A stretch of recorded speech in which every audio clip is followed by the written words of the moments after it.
Everybody rise. Superior Court in for the County of Kingston is now in session. The Honorable Judge Robert Gall presiding.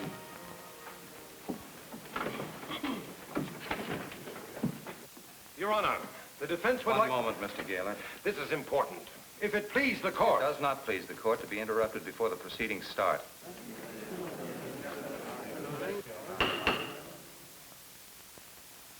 For several days now, certain of the spectators seem to regard these proceedings as a football game instead of an action of justice. I must remind you that death by violence is the subject of our deliberations, and we are concerned only with this charge against the defendant. This court will tolerate no more interruptions. You may proceed, Mr. Gaylor. If it please your honor, the defense begs leave at this time to introduce to the court a distinguished visitor to our city. For what purpose, Mr. Gaylor? As a character witness for the accused. He's just now entering the court.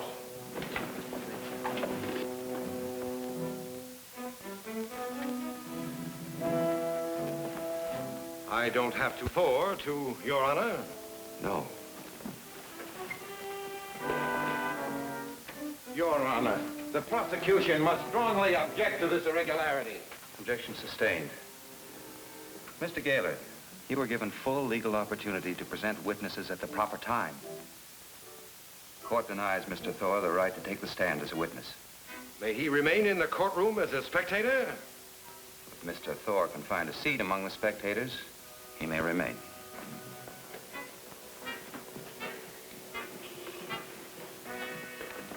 Ladies and gentlemen, on the morning of May 12th, one Jarvis Clay was found dead by violence in the study of a seaside cottage near North Bay. Now, some hours earlier, the state police had stopped a green sedan driving at terrific speed on the Harbor Turnpike. The driver proved to be Reese Macy, now accused before this court with murder. Tire marks found in the murdered Jarvis Clay's driveway were matched in the police laboratory against tire treads of the sedan, and they proved identical. Missing from Jarvis Clay's cottage was a briefcase containing a manuscript of a book, which he was to deliver the next day to his publisher. This briefcase is still missing. Now, witnesses, ladies and gentlemen, have testified that this manuscript was an expose of a political movement, with which movement the defendant has been identified. Objection, your honor. The defendant's politics and opinions are immaterial. The defendant's opinions were his motives for killing Jarvis Clay, sir. Mr. Jackson. This court has repeatedly ruled that the defendant is on trial for an alleged criminal act, not for his political opinions. Strike all that. The jury will disregard the district attorney's comments as having no bearing on the guilt or innocence of the accused. They do have a bearing. He killed Clay to get his book. He's a communist. A dirty, murdering red.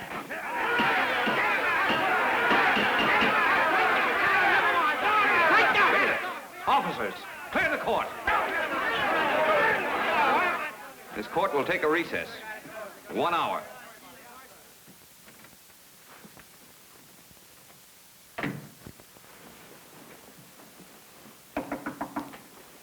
Come in.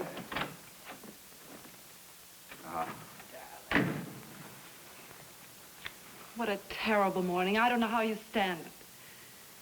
It's almost over now. But how could they dare to bring Simon Thor into court, the most prominent communist writer in the country? Oh, that was a very clever move. Why, darling, I don't understand. If they can create hatred and confusion enough to claim prejudice, then they'll have a strong case for appeal to a higher court. They almost succeeded with that riot. It was a phony setup if I ever saw one. What an entrance Thor made. That was well timed, too. Try to trick me into some judicial error. Ew. Gave me the shivers. He looked like a ghost. Little boys are rattled by ghosts. To Simon Thor, I'll always be a little boy. A kid in dirty jeans. No mother, no father. I'm pretty proud of you, my darling. Proud of being your fiancé. That means more to me than anything else in the world. There are a lot of other people who are proud of you, too. The entire press row is behind you unanimously. You want to hear what my editor wrote about you in the Chronicle this morning?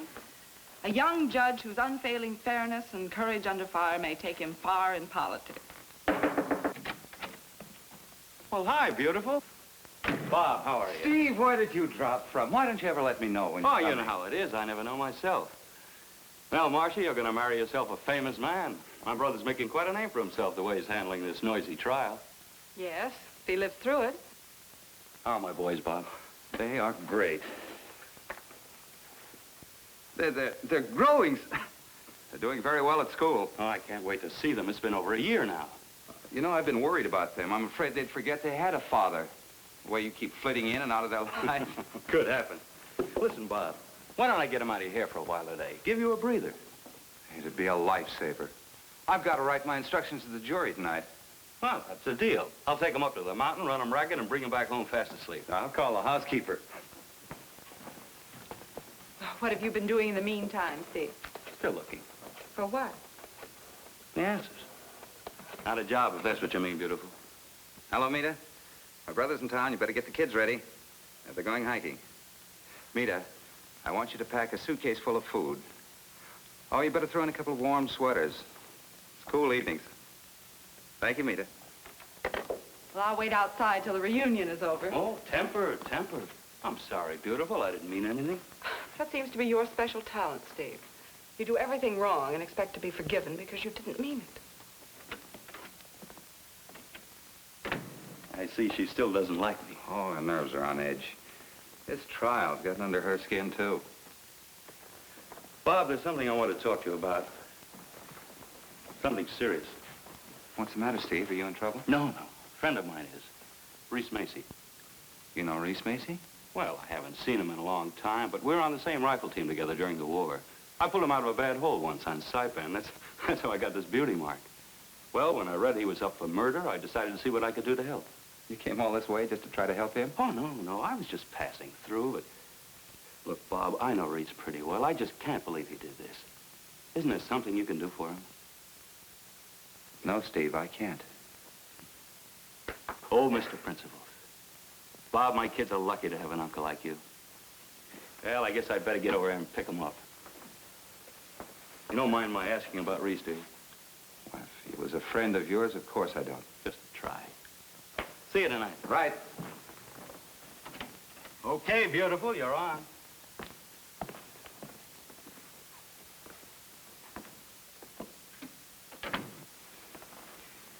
What was it this time? He never shows up unless he wants something. A favor for a friend. Steve's all right, Marcia. You mustn't judge him too harshly. He hasn't had an easy time. Neither have you. Yes, but I was older. Steve was never very strong. He was so young when he went off to war. Got hurt. And then his wife died. But this is no excuse for him leaving his two sons on your doorstep while he goes bumming around the country looking for something or the other. But never anything sure or solid. Marcia, you have to understand that Steve and I never knew who our parents were. We were left on Simon Thor's doorstep. He raised us. Yes. And you've been mother and father and bankroll to his sons ever since. Bob, he's never even offered to contribute one dime to their... Wait a minute. Darling, are Steve and Simon still pretty close? Oh, no. Steve and I split finally with Simon Thor many years ago, after a terrible quarrel. What about? Simon was always very kind to us, until the war. Well, Steve and I wanted to go to Canada and enlist, fight against the Nazis. Simon was all for it, until the Hitler-Stalin pact. And he showed his true colors as a party-line communist. He forbade it.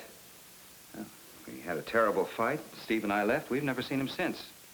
Of course, then Thor came out into the open with his books. But both of them showing up on the same day. Doesn't it strike you as kind of funny? No. It's a coincidence. Steve was just passing through. He told me so. Marcia, Steve is going to turn out to be all right. You'll find out someday. Ladies and gentlemen of the jury, and so forth. If you determine that the defendant did willfully and with intent It's no use. I can't concentrate until the boys get back. Is Steve crazy keeping him out this late? I'm getting frightened. Shouldn't we call the police? Oh, Maida, you're imagining things. There's a man walking up and down outside there for the last half hour. A man?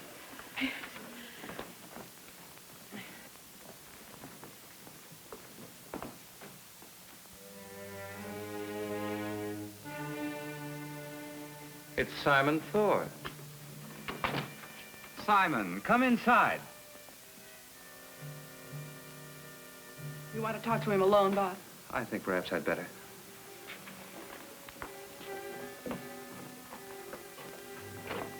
Hello, Simon. Step into the living room.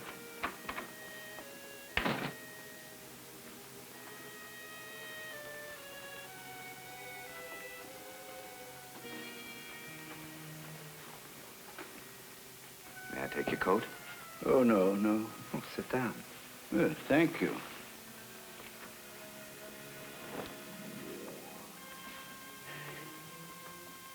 I've been walking up and down outside, trying to work up enough courage to come in. I wasn't sure I'd be welcome. Why not, Simon? Well, because of the quarrel we had so many years ago. You were very young then, and now I'm very old. Is there anything I can do? Money? You haven't any money. I know what you make. And with the expense of 2 growing boys, there's none to save. But you could save a man's life. Simon, you know that Reese Macy will be judged guilty or not guilty by the jury, not by me.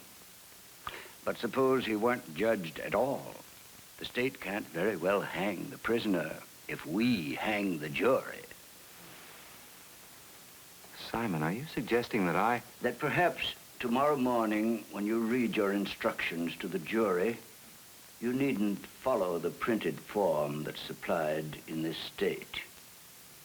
Oh, yeah, I see you've been working late on your instructions tonight, Robert. I thought you would be. Ladies and gentlemen of the jury, if you find that the defendant did willfully and with intent to kill, and then there's a blank space in which the judge fills in the evidence for and against the prisoner. And then the form concludes, then you will find him guilty as charged. I know the form. Of course you do. You also know that you don't have to follow it. Instead of this, you could say to those jurors, if you find that the defendant did not do so and so, then you will find him not guilty, and you will acquit him of the charge. I know my privileges. I know I can't be challenged for either form. But the jury convicts or acquits on what's in between. What the defendant did. Evidence the judge cites from the record. Simple heads and kind hearts have hung many a jury. If they hear your instructions phrased somewhat differently, they may feel that you're implying that the verdict should be an acquittal. Are you asking me to try to influence the jury? I'm asking very little of you, Robert. Just to remember the 16 years you and your brother lived in my house instead of in an orphanage. Simon. I'll never forget that you gave us a home. I know that we owe you more than I can ever repay. But Simon, surely you can see I can't try to repay it this way.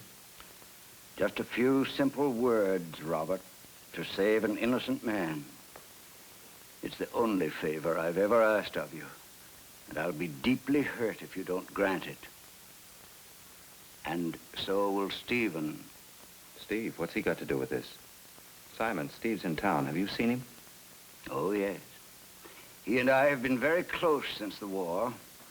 Every few months he gets off from work and comes out to Arizona to the old ranch to see me. Work? What work? Why, his work for the party. The party? You mean Steve is working for your party? War taught him some bitter truths that I was never able to. Now I begin to understand why he left the boys with me all these years. But if this trial doesn't go as we hope, he may want those boys back in Arizona on the ranch where I can look after them. You're threatening that Steve will take the boys away from me, away from the only home they've ever had, if I don't rig my instructions to favor a party member charged with murder? There's another way of looking at it, Robert. Perhaps he won't want his sons to grow up in the image of a judge who's carving a political name for himself on an innocent man's tombstone.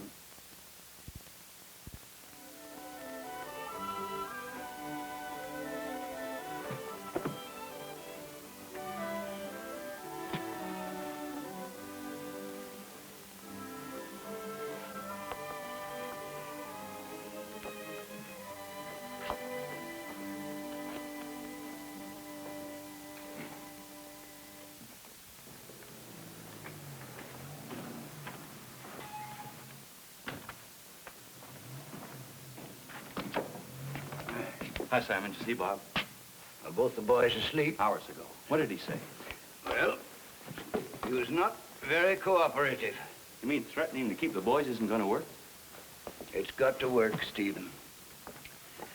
After court today, Macy threatened our lawyer that unless he got an acquittal, he would break with the party and use Jarvis Clay's manuscript against us. Did he say where it was? No, just that it's in a safe place with a friend. I know these weaklings. If Macy gets a death sentence, he'll turn state's evidence and trade that briefcase for his life.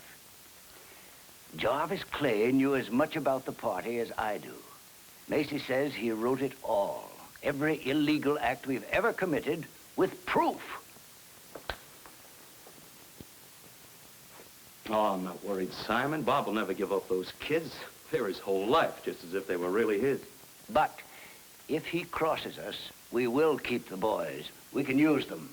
We can't do that, Simon. They don't belong with me, not with the kind of life I lead. Besides, what use could they be to us? They'll be good propaganda for us as two little refugees from a cruel judge's hands. You mean you'd take those kids out of school, drag them around to rallies, exhibit them on platforms? Yeah, to raise funds. No, Simon. Bob's been too good to those kids, and they love him. You can't do it. As a party member, Stephen, do you refuse? Ah, don't worry about it, Simon. Bob will probably change his mind by morning. I'm sure he will, if you go to see him. Tonight? There's still time for you to get to his house before court opens. A mile down the road, you can call a taxi, and you will tell Bob exactly what we intend to do with the boys. All right, sir.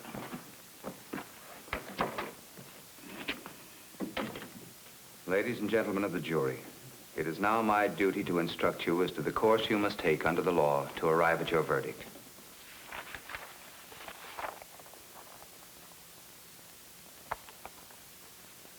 If you find that the defendant did, on the early morning of May 12th, willfully and with intent to kill,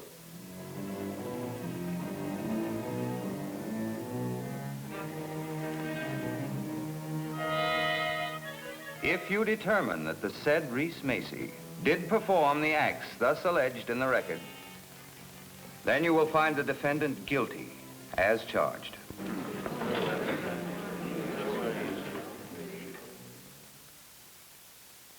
Mr. Thorne, let us out! Where's Dad? We're hungry!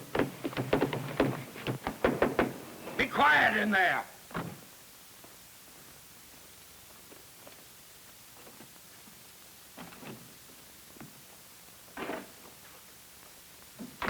You failed. I heard it on the radio. So did I in the taxi on the way up. I didn't see Bob last night, Simon. You didn't see him. Why not? Bunter, what were you doing? Digging up Jarvis Clay's briefcase. Stephen, you've got it. Let me see Oh, it. I'll hang on to it for a while. Where did you get it? And how? Simon, I was that friend Macy told you about. You, Stephen? You had it all the time. I saved his life once before, but I'm not going to do it again. He killed Jarvis Clay in cold blood on orders from the party, and he's old enough to pay his own debts. But my 2 kids in there are not. You want to make a trade, Stephen. That briefcase for your 2 boys. That's right, Simon. I'm through doing your dirty work. Dad, open up! Dad! Daddy, let us out! Daddy, let us out! Daddy, let us out! Daddy, where have you been? Come on, fellas, get dressed. We're going home. Now, look, Simon, I've got a taxi waiting out there. I told the driver that if the boys weren't out there in 5 minutes to call the police immediately.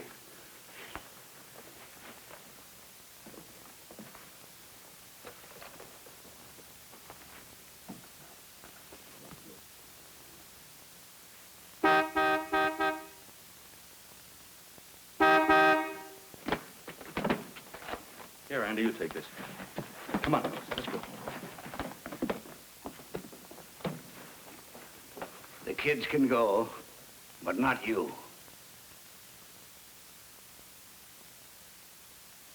Now, look, fellas, there's a taxi waiting down there to take you Uncle Bob's. Aren't you coming with us?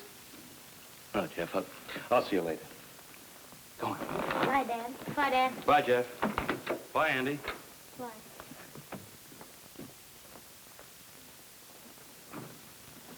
Now, give me that briefcase.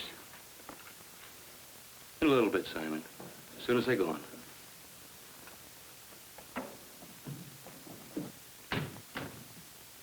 Bye, kids.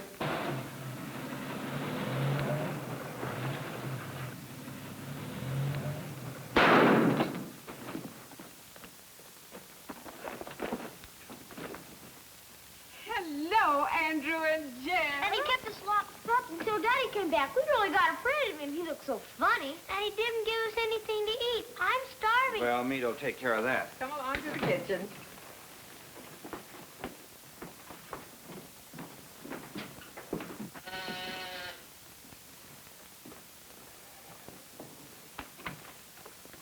Marcia, what are you doing here so early in the morning?